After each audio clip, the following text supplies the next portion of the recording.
Yellow line metro ಪ್ರಯಾಣಿಕರಿಗೆ good news ಸಿಗ್ತಾ ಇದೆ. ಆರ್ವಿ ರೋಡ್ ಹಾಗೂ ಬೊಮ್ಮಸಂದ್ರ ಮಾರ್ಗದಲ್ಲಿ 4ನೇ ರೈಲು ಸಂಚಾರಕ್ಕೆ ಮುಕ್ತವಾಗಿದೆ. ಇವತ್ತಿನಿಂದ ನಿತ್ಯ ಬೆಳಗ್ಗೆ 6 ಗಂಟೆಯಿಂದ 4ನೇ ರೈಲು ಕೂಡ ಸಂಚಾರವಾಗುತ್ತೆ.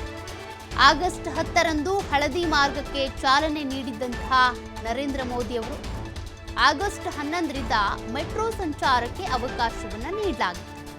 ಹಳದಿ ಮಾರ್ಗದಲ್ಲಿ 3 ಮೆಟ್ರೋ ರೈಲು ಮಾತ್ರ ಸಂಚಾರ ಮಾಡ್ತಾ ಇದ್ವು ಇಲ್ಲಿವರೆಗೂ.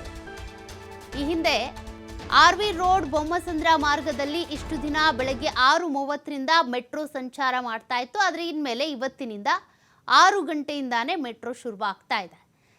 ಭಾನುವಾರ ಬೆಳಗ್ಗೆ 7 ಗಂಟೆಯಿಂದ ಮೆಟ್ರೋ ಸಂಚಾರ ಆರಂಭ ಆಗುತ್ತೆ.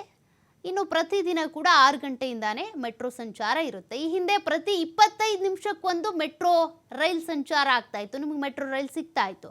ಆದರೆ ಇವತ್ತಿನಿಂದ 19 ನಿಮಿಷಕ್ಕೆ ಒಂದರಂತೆ ಮೆಟ್ರೋ ರೈಲು ಸಂಚಾರವಾಗುತ್ತೆ. ಹೀಗಾಗಿ ಮೆಟ್ರೋ ಪ್ರಯಾಣಿಕರು, ಮೆಟ್ರೋ ಮೇಲೇ ಅವಲಂಬಿತ ಆಗಿರುವಂಥ ಪ್ರಯಾಣಿಕರಿಗೆ ಇದು ಗುಡ್ ನ್ಯೂಸ್.